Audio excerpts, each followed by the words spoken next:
Looks like someone overstayed their short time to open a long. Liquidation? My depot is safe. Stop loss is already set.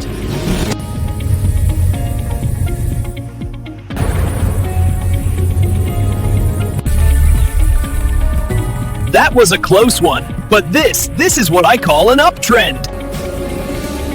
The key is knowing when to dive in and when to cash out.